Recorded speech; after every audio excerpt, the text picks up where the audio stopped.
Oke, halo semuanya. Salam kenal, jumpa lagi dalam video-video tentang pengembangan diri. Dan kali ini kita akan membahas mengenai bagaimana sih cara mudah untuk kita mengubah kebiasaan. Tentu mengubah kebiasaan ini berfungsi atau bertujuan untuk mengubah kebiasaan buruk menjadi kebiasaan baik atau kebiasaan positif, atau kita bagaimana cara kita untuk mengembangkan diri kita menjadi pribadi yang jauh lebih baik, pribadi yang sangat baik seperti itu. Nah, kemudian, kenapa sih kita perlu mengubah diri kita menjadi pribadi yang baru atau mengubah kebiasaan kita, dan kenapa ini penting? Salah satu contohnya saya bisa ngambil kenapa kita perlu mengubah kebiasaan, karena mau tidak mau, kita pasti akan melakukan hal tersebut. Suka tidak suka, kita pasti akan berubah. Mau kawan-kawan suka atau mau kawan-kawan tidak suka, pasti ada suatu kondisi yang mengharuskan teman-teman merubah suatu hal, merubah kebiasaan teman-teman. Seperti contohnya pada saat pandemi seperti sekarang ini, kita merubah kebiasaan kita yang biasanya rapat offline, nongkrong di kafe, atau di coworking space, sekarang kita murni atau pure harus bekerja dari rumah, kecuali yang sektor-sektor tertentu seperti itu. Kemudian kebiasaan apa lagi yang berubah? Kebiasaan untuk, berbusana juga berubah, kita menggunakan masker, kebiasaan untuk mungkin yang merokok akhirnya kesusahan untuk merokok karena harus menggunakan masker dan lain sebagainya. Ada perubahan yang harus terjadi, begitu pula ketika teman-teman misalnya masuk ke dunia yang baru, masuk ke lingkungan kerja yang baru, pasti ada kebiasaan yang harus diubah. Dan beberapa hal daripada itu harus diubah dengan waktu yang cukup singkat sehingga teman-teman harus lebih cepat merubahnya. Sehingga terkadang ini membuat kita kaget, membuat kita syok, membuat kita bingung bagaimana cara merubahnya. Padahal ada tips untuk kita mengubah kebiasaan itu sangat mudah, semudah bernafas sesuai dengan subjudul yang tadi saya tampilkan.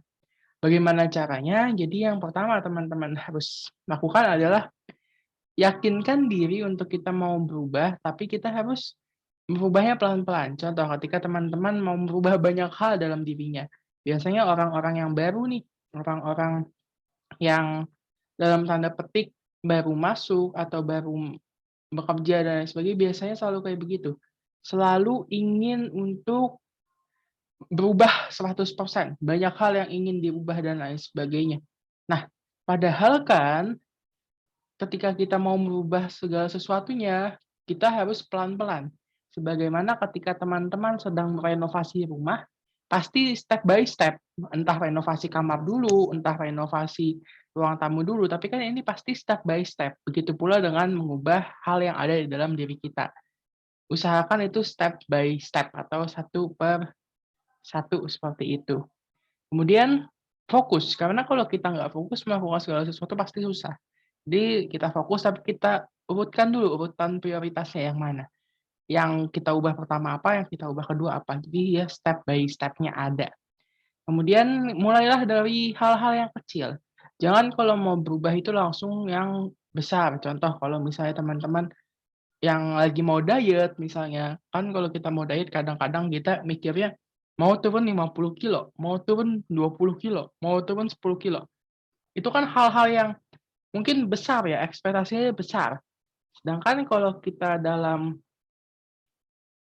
merubah kebiasaan atau merubah diri, alangkah lebih baik apabila kita memulainya dari hal yang kecil. Contoh kalau saya mau diet misalnya, ya usahakan 1 kilo dulu, 1 kilo dulu. Nah, itu kan kecil, jangan langsung masuk 10 kilo atau 20 kilo, tapi pelan-pelan, sekilo, sekilo, dan sekilo. Kemudian yang ketiga, yuk kita memulai atau menetapkan acuan untuk mulai. Kalau teman-teman hanya menyusun rencana, hanya berangan-angan, ya tidak akan terjadi perubahan itu kalau teman-teman tidak memulainya. Oleh karenanya, yuk start atau yuk kita tekan tombol start dalam diri kita, yaitu menetapkan acuan mulai. Saya akan mulai besok pagi, saya akan mulai saat ini, saya akan mulai hari apa. Nah, itu teman-teman harus buat acuan mulainya. Untuk apa? Untuk memudahkan teman-teman untuk start, karena kalau tombol start-nya kita nggak tekan ya, kita mau bilang mulai, ya itu hanya sebuah kata-kata saja karena tidak akan dimulai. Kemudian usahakan teman-teman punya support system. Support system maksudnya adalah orang-orang yang berada di dalam lingkungan teman-teman adalah orang yang menyupport untuk perubahan tersebut. Kalau misalnya contoh mau diet tadi, kalau teman-teman mau diet ya masuklah ke zona support system yang memang suka olahraga atau memang masuk ke zona yang memang kelompoknya adalah kelompok-kelompok orang yang sedang diet juga. Karena dengan memiliki support system kita tidak akan merasa jenuh, kita tidak akan merasa jatuh, kita tidak akan merasa bahwasanya hal yang dilakukan itu berat dan lain sebagainya, akan lebih mudah, akan lebih rileks, dan akan lebih menyenangkan apabila kita memiliki support system yang sama.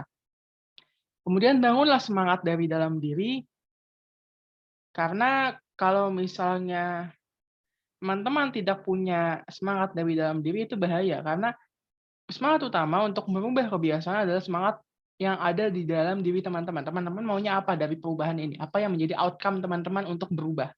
Itu juga perlu diperhatikan. Kemudian yang keenam, ini mungkin beberapa orang melihatnya kok kayaknya agak narsis ya, tapi ini perlu dan ini penting bagi semua orang, yaitu mempublikasi apa sih yang kegiatan barunya, apa sih hal-hal barunya, kebiasaan barunya itu dipublikasi.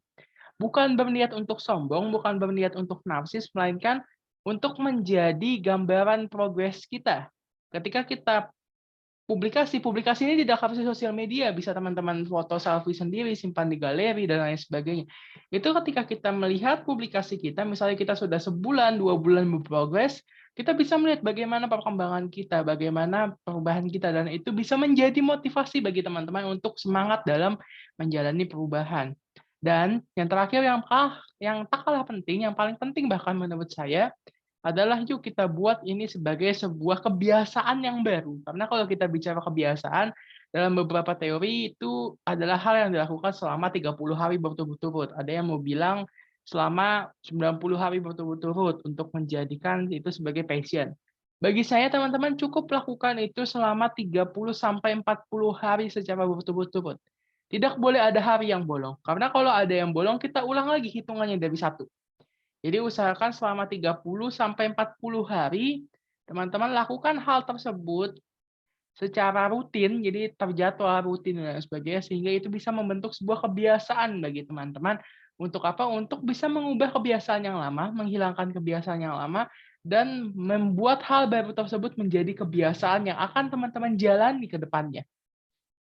Oke, jadi itu materi yang bisa saya sampaikan terkait bagaimana cara mudah untuk mengubah kebiasaan, jadi mengubah diri menjadi pribadi yang lebih baik, hanya dengan semudah bernafas. Semoga bermanfaat bagi kita semua. Sampai jumpa dalam video-video selanjutnya dan terima kasih.